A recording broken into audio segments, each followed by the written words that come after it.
Hello everyone, welcome back to my channel, that is Biology Achievers. My name is Simmi Singh. Today's video is all about auxin signaling pathway. इस वाले pathway को हम start करने से पहले थोड़ा सा प्रीवियस मींस बैक में चलते हैं, जिसमें लास्ट वीडियो में हमने डिस्कशन किया था पोलर ट्रांसपोर्ट ऑफ ऑक्सिन, जिसको हम केमी ऑस्मोटिक मॉडल के नाम से भी जानते हैं, उसके बारे में डिटेल डिस्कशन. और जैसा कि हम बहुत पहले से भी ये भी जानते हैं कि हमने सीरीज़ स्टार्ट की है अबाउट प्लांट हार्मोन्स, जिसमें हम पहला हार्मोन डील कर रहे हैं ऑक्सिन. तो उसके बहुत सारे वीडियोस मैंने छोटे छोटे सेगमेंट में अपलोड किए हैं. आई होप कि आप लोग उस सीरीज़ को एंजॉय कर रहे होंगे और हेल्पफुल रहा होगा. सो उसके लिए प्लीज़ मेरे चैनल को सब्सक्राइब करें, वीडियो को लाइक करें, शेयर करें अपने फ्रेंड्स के साथ, जिससे कि उन लोगों तक भी ये इम्पॉर्टेंट इन्फॉर्मेशन पहुंचती रहे. आज का जो वीडियो है ये लास्ट टॉपिक है ऑक्सिन का, जिसमें हम ऑक्सिन सिग्नलिंग के बारे में पढ़ेंगे. इसके बाद एक और वीडियो आएगा जिसमें सिर्फ और सिर्फ हम क्या करेंगे, जितने भी ऑक्सिन से रिलेटेड प्रीवियस ईयर एग्ज़ाम्स जो हैं, कॉम्पिटिटिव एग्जाम्स, उसमें जो क्वेश्चंस पूछे गए उनको हम सॉल्व करेंगे नेक्स्ट वीडियो में, जो कि बहुत ही हेल्पफुल भी रहने वाला है. लेकिन आज का जो वीडियो है वो हम एक पूरी फिल्म की तरह उसको पढ़ने वाले हैं. कि जैसे एक कोई भी फिल्म होती है तो उसमें एक लीड एक्टर होता है, एक विलेन होता है, साइड रोल सपोर्टर्स होते हैं, मींस छोटे मोटे एक्टर्स होते हैं, एक्ट्रेस होती हैं. उसी तरीके से ऑक्सिन सिग्नलिंग जो है वो भी एक फिल्म की तरह ही है, जिसमें एक एक्टर होगा, एक्ट्रेस होगी, एक विलेन होगा, कुछ साइड रोल प्ले करने वाले एक्टर्स होंगे, जिसमें कुछ विलेन की साइड के होंगे, कुछ एक्टर की साइड के होंगे. तो जो फिल्म है मींस ऑक्सिन सिग्नलिंग की जो स्टोरी है, उसमें सबसे पहले हम जानते हैं रिसेप्टर, जो कि एक एक्टर की तरह काम कर रहा है. रिसेप्टर एक्टर, इससे हम ये देख लेते हैं कि जो रिसेप्टर होता है उसको हम TRI1 के नाम से जानते हैं. ठीक है, इसकी फुल फॉर्म की अगर हम बात करें तो ट्रांसपोर्ट इनहिबिटर रिस्पॉन्स 1, जो कि एक इंट्रासेल्यूलर रिसेप्टर होता है. सो इसका नेचर कैसा होता है, इंट्रासेल्यूलर रिसेप्टर होता है.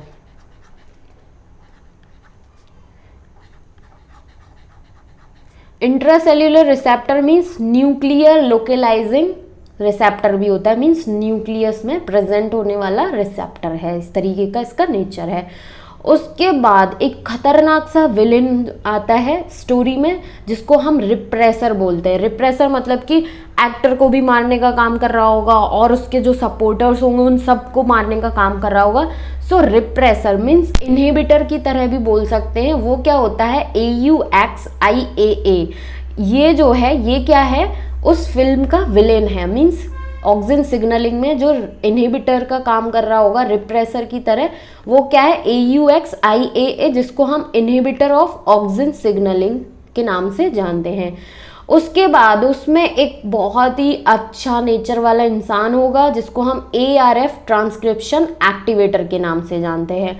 और अगर यदि हम एक एक्ट्रेस की बात करें, जो मेन फिल्म की लीड एक्ट्रेस होती है, जिसको हम लाइगेंड के नाम से जानते हैं, वो क्या होती है, खुद ही ऑक्सिन होती है. सो ज़्यादा फिल्म में ना जाने से बेहतर है कि हम ऑक्सिन सिग्नलिंग पर आ जाते हैं. तो रिसेप्टर क्या है हमारा, TRI1.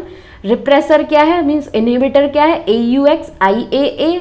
ARF क्या है, ट्रांसक्रिप्शन एक्टिवेटर. और लाइगेंड क्या है, इटसेल्फ ऑक्सिन. आई होप कि ये चारों जो रोल है पिक्चर के हीरो हैं वो अच्छे से समझ में आए होंगे. ये जो पूरा सिग्नलिंग पाथवे बहुत ही इंटरेस्टिंग है और बहुत इजी है. मे बी किसी को डिफ़िकल्ट लग सकता है, लेकिन मैंने बहुत इजी वे में इसको समराइज़ किया है, तो बहुत ध्यान से हमें देखते हुए चलना है. सबसे पहले हम ये देखते हैं कि दो कंडीशन है हमारे पास, कि एक ऐसी कंडीशन जब ऑक्सिन एब्सेंट है और या फिर लो कंसंट्रेशन में प्रेजेंट है. जब ऑक्सिन एब्सेंट होगी तो क्या होता है कि ये जो ARF ट्रांसक्रिप्शन एक्टिवेटर जो है उसके साथ रिप्रेसर मींस इनहिबिटर AUXIAA जो है वो बाइंड कर लेता है. और जब ये इसको बाइंड कर लेता है तो ट्रांसक्रिप्शन एक्टिवेटर जो है उसकी एक्टिविटी क्या होती है, इनहिबिट हो जाती है. फॉर एग्जांपल कि हम पिक्चर के मेन हीरो हैं और हीरो जो है उसको विलेन ने पकड़ लिया, पकड़ने के बाद उसके हाथ पैर जो है वो बांध दिए हैं, उसको एक चेयर पे बांध के बिठा दिया है अब वो, और उसका मुंह भी बंद कर दिया, ना तो वो कुछ बोल सकता है ना अपने हाथ पैर चला सकता है, मीन्स जिंदा मुर्दा लाश बन के पड़ा रहता है। तो उसी तरीके से जब AUXIAA जो है ARF के साथ बाइंड कर जाता है, तो ARF जो अपनी ट्रांसक्रिप्शन एक्टिवेटर वाली जो एक्टिविटी है उस वाली एक्टिविटी को परफॉर्म नहीं कर पाता और एक मुर्दा लाश की तरह पड़ा रहता है, जिससे क्या होता है रिप्रेशन या फिर इनहिबिशन हो जाता है ऑक्सिन रिस्पॉन्सिव प्रोटीन, जो ऑक्सिन रिस्पॉन्सिव प्रोटीन है उनका इनहिबिशन हो जाता है। ये एक सिचुएशन थी कब, जब ऑक्सिन एब्सेंट होगी या लो कंसंट्रेशन में होगी, तो ऑक्सिन रिस्पॉन्सिव प्रोटीन जो है वो उसका इनहिबिशन हो जाएगा। इनहिबिशन किसके थ्रू हो रहा है, ये जो रिप्रेसर है AUXIAA के थ्रू। लेकिन अगर यदि किसी पिक्चर में हीरोइन की एंट्री होती है तो विलेन भी उसकी तरफ भागता है और एक्टर तो उससे ऑलरेडी अटैच रहता ही रहता है। तो जब ऑक्सिन प्रेजेंट है, मींस हाई कंसंट्रेशन है या फिर ऑक्सिन प्रेजेंट है, तो क्या होगा, कंडीशन सेम चल रही होगी कि ARF जो है वो उसके साथ में AUXIAA जो है वो बाइंड करके रखा होगा, मीन्स इसकी एक्टिविटी को इनहिबिट करके रखा होगा। लेकिन जैसे ही ऑक्सिन आती है, ऑक्सिन अपने रिसेप्टर के साथ बाइंड कर रही होगी। रिसेप्टर क्या था हमारा, TRI1, इसके साथ बाइंड कर रखा होगा ऑक्सिन ने, मीन्स अपने रिसेप्टर के साथ ऑक्सिन बाइंड है।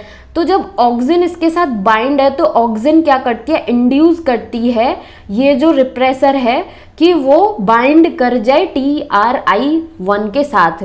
फॉर एग्जाम्पल अब हीरोइन जो है वो अपने जाल में फंसा सकती है, तो उसी तरीके से ऑक्सिन जो है उसने रिप्रेसर को अपने जाल में फंसाने की कोशिश की और वो फंस जाता है, और उसके साथ वो क्या कर जाता है, बाइंड कर जाता है TRI1 जो है उसके साथ। मतलब कि ऑक्सिन जो है इंड्यूस कर देती है इस रिप्रेसर को, उसको एनहांस करती है कि वो TRI1 जो है रिसेप्टर उसके साथ बाइंड कर जाए। तो इस तरीके से AUXIAA जो है इस रिसेप्टर के साथ बाइंड कर जाता है। जब ये इसके साथ बाइंड कर जाता है तो हमारा जो ARF फैक्टर है वो क्या हो जाता है, फ्री हो जाता है। जब ये फ्री हो जाएगा तो उसके बाद ऑक्सिन रिस्पॉन्सिव प्रोटीन्स जो है वो अपना काम करने लगेंगे, डी रिप्रेशन हो जाएगा, किसी भी तरीके का इनहिबिशन नहीं होगा यहाँ पे ऑक्सिन रिस्पॉन्सिव प्रोटीन जो है उसके लिए। सो इस तरीके से फिर ट्रांसलेशन ट्रांसक्रिप्शन का प्रोसेस चलता रहेगा। उसके बाद जब ये इसके साथ बाइंड कर जाता है TRI1 रिसेप्टर के साथ AUXIAA जो है बाइंड कर जाता है, तो इसके बाद क्या होता है कि इसका छोटे छोटे टुकड़ों में ब्रेक डाउन करने के लिए इसको ले जाया जाता है किसी दूसरी जगह पर। तो एक E3 यूबिक्यूटिन लाइगेटिंग एंजाइम जो है वो इसको रिक्रूट करता है। रिक्रूट करने के बाद पॉली यूबिक्यूनेशन जो है प्रोसेस जो है उसको कराता है और उसके बाद 26S प्रोटियाजोम के पास भेज देता है, जहां पर 26S प्रोटियाजोम जो है इसको डिग्रेड कर देता है। किसको, AUXIAA जो है उसको डिग्रेड कर देता है, उसका ब्रेक डाउन कर देता है। सो इस तरीके से ऑक्सिन सिग्नलिंग पाथवे जो है वो चलता है कि जब ऑक्सिन नहीं होगी तो AUXIAA जो है उसको ARF को इनहिबिट करके रखेगा और ऑक्सिन रिस्पॉन्सिव प्रोटीन जो है उसका इनहिबिशन हो जाएगा। लेकिन अगर यदि ऑक्सिन प्रेजेंट है हाई कंसंट्रेशन में तो ऑक्सिन जो है AUXIAA को इंड्यूस करेगी कि वो TRI1 जो रिसेप्टर है उसके साथ बाइंड कर जाए। जैसे ही उसके साथ बाइंड कर जाता है तो E3 यूबिक्यूटिन लाइगेजिंग एंजाइम जो उसको रिक्रूट करता है पॉली यूबिक्यूटिनेशन एंड देन 26S प्रोटियाजोम के पास भेज के उसका डिग्रेडेशन करा देता है। इस तरीके से विलेन जो है मूवी के एंड में मर जाता है। अब हम चलते हैं कि जो हमने इसका थ्योरेटिकल बेसिस लिख रखा है और ये जो बुक का डायग्राम है इसको हम कैसे जस्टिफाई करेंगे। So auxin signaling pathway, auxin responsive factor जैसा कि हम जानते हैं, जिसको हम शॉर्ट में ARF के नाम से जानते हैं। So auxin responsive factor ARF protein bind to DNA in the promoter region of an auxin responsive gene. जैसा कि हम जानते हैं कि इस तरीके का जो हमने स्ट्रक्चर देखा था, यहाँ पर ARF जो है इसके साथ बाइंड कर रखा होता है।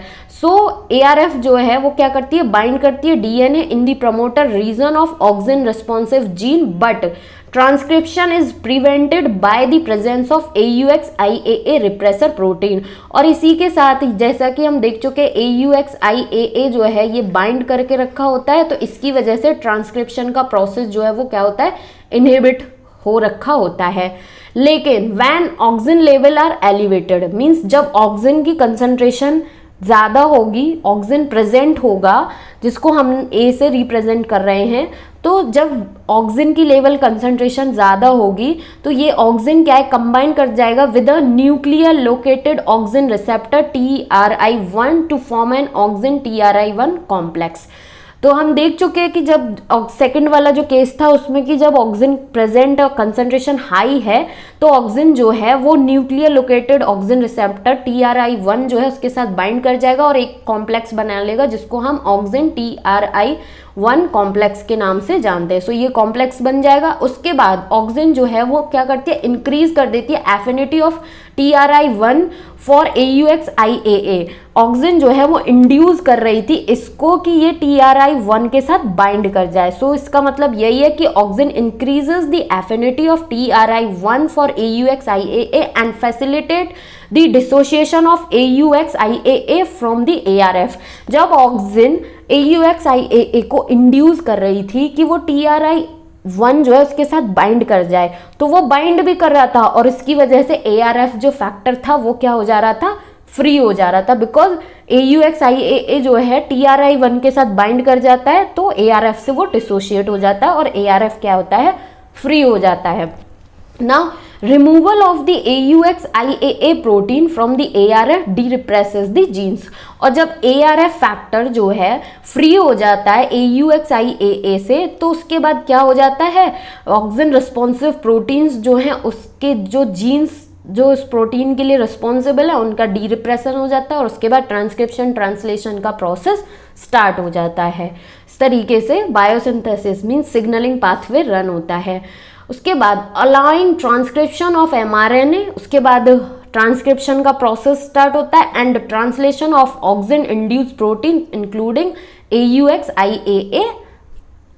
मीनवाइल इसी के साथ साथ में जैसे कि ARF फैक्टर फ्री हुआ, उसके बाद क्या है, ऑक्सिन रिस्पॉन्सिव जो प्रोटीन जीन थे वो डीरिप्रेस हो जाते हैं, उसके बाद ट्रांसक्रिप्शन का प्रोसेस हो जाता है। लेकिन साथ ही साथ क्या होता है कि TRI1 जो रिक्रूट करके ला रहा होता है, मीन्स जैसा कि यहाँ पर हम अगर ड्रॉ करें स्ट्रक्चर, तो एक तरफ क्या हो रहा था, TRI1 जो कि ऑक्सिन के साथ था और इसके साथ में AUX एंड IAA जो है ये बाइंड करता है, तो ये एक कॉम्प्लेक्स बनता है। सो TRI1 रिक्रूट AUX, इसको ये वाला जो इसके साथ बाइंड करा है ये क्या करता है, ये इस कॉम्प्लेक्स को कौन रिक्रूट करता है, E3 यूबिक्यूटिन लाइगेजिंग एंजाइम और SCF कॉम्प्लेक्स के नाम से जानते हैं, ये इसको रिक्रूट कर लेता है। जहां पर where AUXIAA is polyubiquitinated, the ubiquitinated protein is then recruited to the 26S proteasome where it is degraded। उसके बाद AUXIAA जो है उसका पॉलीयूबिक्यूटिनेशन होता है, उसके बाद 26S प्रोटियाजोम के पास भेज दी जाती है जहां पर इसका छोटे छोटे टुकड़ों में डिग्रेडेशन हो जाता है। सो इस तरीके से AUXIAA जो रिप्रेसर था, इनहिबिटर था, उसका डिग्रेडेशन हो जाता है। ARF फैक्टर जो फ्री होने के बाद ट्रांसक्रिप्शन ट्रांसलेशन का प्रोसेस कर रहा होता है, यही इसका बायोसिंथेसिस सिग्नलिंग पाथवे है ऑक्सिन का। आई होप कि बहुत अच्छे से समझ में आ गया होगा। नाउ अगर हम इन दो पॉइंट की बात करें, the result is that when auxin level are high, TIR1 facilitate active transcription of mRNA by continuously removing repressor protein। इसका कहने का मतलब ये है कि अगर यदि सेल के अंदर ऑक्सिन लेवल जो है, मीन्स ऑक्सिन की कंसंट्रेशन अगर हाई है, तो वो इंड्यूस करेगी AUXIAA को कि वो TIR1 के साथ बाइंड करे और क्या कहते हैं, उसके बाद रिक्रूट हो जाएगा E3 के थ्रू और 26S प्रोटियाजोम के से उसका डिग्रेडेशन होता रहेगा और ट्रांसक्रिप्शन जो है वो फैसिलिटेट होता रहेगा इस तरीके से। लेकिन अगर यदि ऑक्सीजन लेवल जो है कम होगा, मीन्स ऑक्सीजन एब्सेंट होगी सेल के अंदर, when oxygen level are low, TIR1 is unable to bind with the repressor. जब ऑक्सीजन प्रेजेंट नहीं होगी या लो कंसंट्रेशन होगी सेल के अंदर में, तो क्या होगा, TIR1 जो है वो रिप्रेसर के साथ बाइंड नहीं कर पाएगा, और जब रिप्रेसर के साथ बाइंड नहीं कर पाएगा तो ट्रांसक्रिप्शन का प्रोसेस भी नहीं हो सकेगा। ये था इन दो लाइन का मतलब। आई होप कि ऑक्सीजन सिग्नलिंग पाथवे बहुत अच्छे से, बहुत इजीली समझ में आया होगा। प्लीज़ मेरी वीडियोस पसंद आती है तो मेरे चैनल को सब्सक्राइब करें, शेयर करें अपने फ्रेंड के साथ। और अगर कोई कन्फ्यूज़न रहता है रिगार्डिंग सिग्नलिंग पाथवे या पोलर ट्रांसपोर्ट, या फिर उससे पहले जो भी हमने टॉपिक कंप्लीट किए उसके रिगार्डिंग स्टार्टिंग से कोई भी कन्फ्यूज़न है किसी भी टॉपिक में, तो उसके लिए प्लीज़ मुझे कमेंट सेक्शन में कमेंट करें, जिससे कि मैं उस कन्फ्यूज़न को, उस प्रॉब्लम को शॉर्ट आउट कर सकूं। आगे का जो वीडियो होगा उसमें हम क्वेश्चंस को सॉल्व करेंगे, जिससे कि हमें एक आइडिया भी मिल जाए कि किस तरीके के क्वेश्चंस आते हैं और कितना डिटेल में हमने डिस्कशन किया है ये वाले जो सीरीज़ हैं उसमें। Thank you so much for watching.